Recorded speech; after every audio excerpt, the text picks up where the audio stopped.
ತ್ರಿವರ್ಣ ಸ್ಪೆಷಲ್ಗೆ ಸ್ವಾಗತ. ನಾನು ಉಮರ್ ಫಾರೂಕ್. ಒಂದು ಕಡೆ ಕಾಂಗ್ರೆಸ್ ನಾಯಕ ರಾಹುಲ್ ಗಾಂಧಿ ಚುನಾವಣಾ ಆಯೋಗ ಕೇಂದ್ರ ಸರ್ಕಾರದ ಕೈಗೊಂಬೆ ಆಗಿದೆ ಅಂತ ಸಮರ ಸಾರಿದ್ದಾರೆ. ನರೇಂದ್ರ ಮೋದಿ ಚುನಾವಣಾ ಆಯೋಗಗಳನ್ನು ಬಳಸ್ಕೊಂಡೆ ಮತ ಕಳ್ಳತನ ಮಾಡಿನೇ ಪ್ರಧಾನಿಯಾಗಿದ್ದಾರೆ ಅಂತ ಆರೋಪ ಮಾಡ್ತಾ ಇದ್ದಾರೆ. ಇತ್ತೀಚೆಗೆ ಬೆಂಗಳೂರಲ್ಲಿ ದೊಡ್ಡ ಸಮಾವೇಶ ಮಾಡಿದ್ರು. ಮಹದೇವಪುರ ವಿಧಾನಸಭಾ ಕ್ಷೇತ್ರದಲ್ಲಿ ಹತ್ತತ್ರ 1 ಲಕ್ಷ ಮತಗಳಲ್ಲಿ ಗೋಲ್ಮಾಲ್ ಆಗಿರೋದನ್ನ ಪ್ರೆಸ್ ಮೀಟ್ ಮಾಡಿ ಹೇಳಿದ್ರು. ಇದರ ನಡುವೆ ಉತ್ತರ ಪ್ರದೇಶದ ವಾರಣಾಸಿಯಲ್ಲಿ ಮತ್ತೊಂದು ಘಟನೆ ನಡೆದಿದೆ. ವಾರಣಾಸಿಯಿಂದಲೇ ಪ್ರಧಾನಿ ಮೋದಿ ಸಂಸದರಾಗಿದ್ದಾರೆ. ಅಲ್ಲೂ ಕೂಡ ನರೇಂದ್ರ ಮೋದಿ ಅವರು ಗೋಲ್ಮಾಲ್ ಮಾಡಿದ್ದಾರೆ ಅಂತ ಕಾಂಗ್ರೆಸ್ ಹಾಗೂ SP ಕಾರ್ಯಕರ್ತರು ಆರೋಪ ಮಾಡಿದ್ದಾರೆ. ನಮ್ಮ ಸಂಸದ ಅಜಯ್ ರೈ ಹೊರತು ನರೇಂದ್ರ ಮೋದಿ ಅಲ್ಲ ಅಂತ ಘೋಷಣೆಗಳನ್ನ ಕೂಗಿದ್ದಾರೆ. ಹಾಗಾದ್ರೆ ವಾರಣಾಸಿಯಲ್ಲಿ ನಿಜಕ್ಕೂ ಆಗಿದ್ದೇನು? ಅಲ್ಲಿ ನರೇಂದ್ರ ಮೋದಿ ಅವರು ಮೋಸ ಮಾಡಿ ಗೆದ್ದಿದ್ದಾರ? ಇದೆಲ್ಲದರ ಬಗ್ಗೆ ಡೀಟೇಲ್ ಆಗಿ ನೋಡೋಣ. ಆದ್ರೆ ಅದಕ್ಕೂ ಮೊದಲು ನೀವಿನ್ನೂ ನಮ್ಮ ಚಾನೆಲ್ ಅನ್ನು ಸಬ್ಸ್ಕ್ರೈಬ್ ಮಾಡಿಲ್ಲ ಅಂದ್ರೆ ಸಬ್ಸ್ಕ್ರೈಬ್ ಮಾಡಿ. ಈ ವಿಡಿಯೋವನ್ನ ಸ್ಕಿಪ್ ಮಾಡದೆ ಕಡೆ ತನಕ ನೋಡಿ.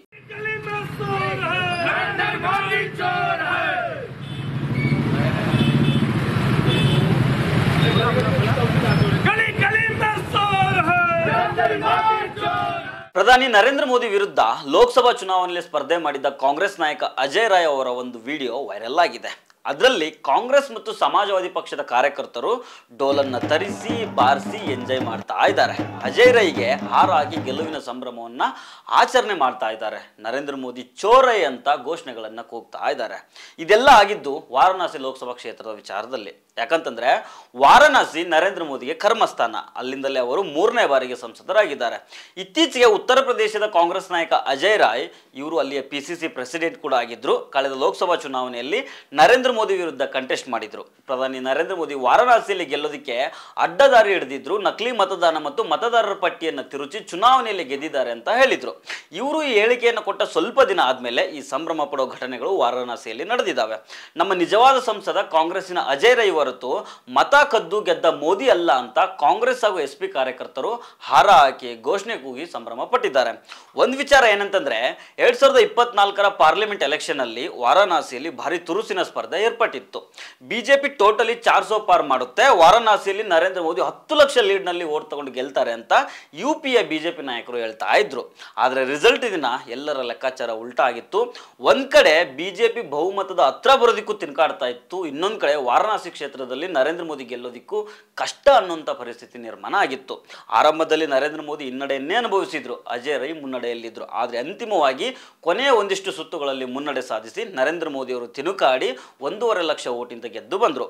ಗೆಲುವಿನ ಅಂತರವನ್ನು ಗಮನಿಸಿದ್ರೆ 2014 ಮತ್ತು 19ರ ಎಲೆಕ್ಷನ್ಗಳಿಗೆ ಹೋಲಿಸಿದ್ರೆ ಈ 1.5 ಲಕ್ಷ ತುಂಬಾ ಕಡಿಮೆ ಅನಿಸುತ್ತೆ.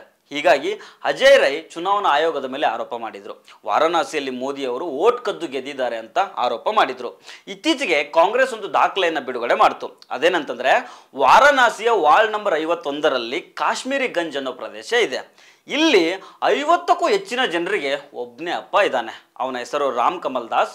ಈ ಒಂದೇ ವಾರ್ಡ್ನಲ್ಲಿ 50 ಜನ ವೋಟರ್ಗಳಿದ್ದಾರೆ. ಇವರೆಲ್ಲರ ಅಪ್ಪನ ಹೆಸರು ರಾಮ್ ಕಮಲ್ ದಾಸ್. ವಿಶೇಷ ಏನಂತಂದ್ರೆ ಈ ರಾಮ್ ಕಮಲ್ ದಾಸ್ಗೆ ಮದುವೆನೇ ಆಗಿರೋದಿಲ್ಲ. ಆದ್ರೂ ಈತನಿಗೆ 50 ಮಕ್ಕಳು ಇದ್ದಾರೆ. ಯಾವನಿಗಾದ್ರೂ 50 ಮಕ್ಕಳು ಇರೋದಕ್ಕೆ ಸಾಧ್ಯನಾ? ಅದು ನಮ್ಮ ದೇಶದಲ್ಲಿ ಮದುವೆ ಆಗದೇನೆ. ಇದ್ರ ಬಗ್ಗೆ ಅಜಯ್ ರೈ ಮಾತಾಡಿದ್ದಾರೆ. ಅದನ್ನ ಕೇಳಿಸ್ಕೊಳ್ಳಿ ಒಮ್ಮೆ. निश्चित तौर से इन लोगों ने मेहनत किया था, चुनाव में पूरी ताकत लगाई थी, दिन रात एक कर दिया था, तो उसका आज सामने दिख रहा है कि वोट चोरी करके यहाँ पे नरेंद्र मोदी सांसद बने हैं और देश के प्रधानमंत्री बने हैं। मैंने पहले भी कहा था कि काशी के लोग शर्मिंदगी महसूस कर रहे हैं कि हमारा सांसद चोरी करके, वोट चोरी करके सांसद बना है।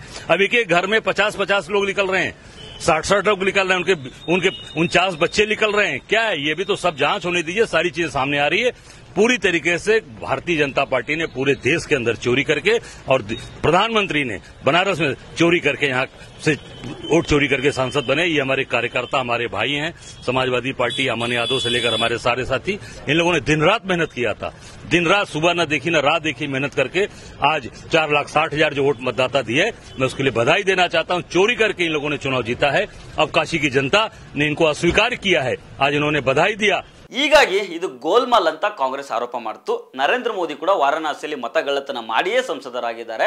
ಹೀಗಾಗಿ ನಮ್ಮ ಸಂಸದ ಅಜಯ್ ರೈ ಹೊರತು ಮತ ಕದ್ದ ಮೋದಿ ಅಲ್ಲ ಅಂತ ಕಾಂಗ್ರೆಸ್ ಹಾಗೂ ಸಮಾಜವಾದಿ ಪಕ್ಷದ ಕಾರ್ಯಕರ್ತರು ಹೇಳ್ತಾ ಇದ್ದಾರೆ. ಹೀಗಾಗಿನೇ ಅಜಯ್ ರೈಗೆ ಹಾರ ಹಾಕಿ ಸಂಭ್ರಮವನ್ನು ಪಟ್ಟಿದ್ದಾರೆ. ಒಟ್ನಲ್ಲಿ ನರೇಂದ್ರ ಮೋದಿ ನಮ್ಮ ಸಂಸದ ಅಲ್ಲ ಅನ್ನೋದನ್ನ ವಾರಣಾಸಿಯ ಕಾಂಗ್ರೆಸ್ ಹಾಗೂ SP ಕಾರ್ಯಕರ್ತರು ಹೇಳ್ತಾ ಇದ್ದಾರೆ. ಆದ್ರೆ ಇಂತಹ ಆರೋಪದ ಬಗ್ಗೆ ನರೇಂದ್ರ ಮೋದಿ ಅವರು ಯಾಕೆ ಮೌನ ವಹಿಸಿದ್ದಾರೆ? ಯಾಕೆ ಏನನ್ನೂ ರಿಯಾಕ್ಷನ್ ಕೊಡ್ತಾ ಇಲ್ಲ? ಬಿಡಿ, ಮೀಡಿಯಾಗಳ ಮುಂದೆ ಬಂದು ಮಾತಾಡೋದಕ್ಕೆ ಮಾತಾಡೋದಕ್ಕೆ, ಪ್ರೆಸ್ ಮೀಟ್ ಮಾಡಿ ಮಾತಾಡೋದಕ್ಕೆ ಭಯ ಇದ್ದರೆ ತಮ್ಮ ಸೋಷಿಯಲ್ ಮೀಡಿಯಾದಲ್ಲಾದರೂ ಕ್ಲಾರಿಫಿಕೇಶನ್ ಕೊಡ್ಬೋದಲ್ಲ. ಅಲ್ಲೇ ಸ್ಪಾಟಲ್ಲಿ ಕ್ವಶನ್ ಮಾಡೋದಕ್ಕೆ ಅಲ್ಲೇನೋ ಜರ್ನಲಿಸ್ಟ್ಗಳು ಇರೋದಿಲ್ವಲ್ಲ. ಆದರೆ ಪ್ರಧಾನಿ ಮೋದಿ ಯಾಕೆ ಮೌನವಾಗಿದ್ದಾರೆ ಅನ್ನೋದು ಅರ್ಥ ಆಗ್ತಾ ಇಲ್ಲ. ಇದರ ಬಗ್ಗೆ ನಿಮ್ಗೇನು ಅನಿಸುತ್ತೆ ಕಮೆಂಟ್ ಮಾಡಿ. ನಮಸ್ಕಾರ.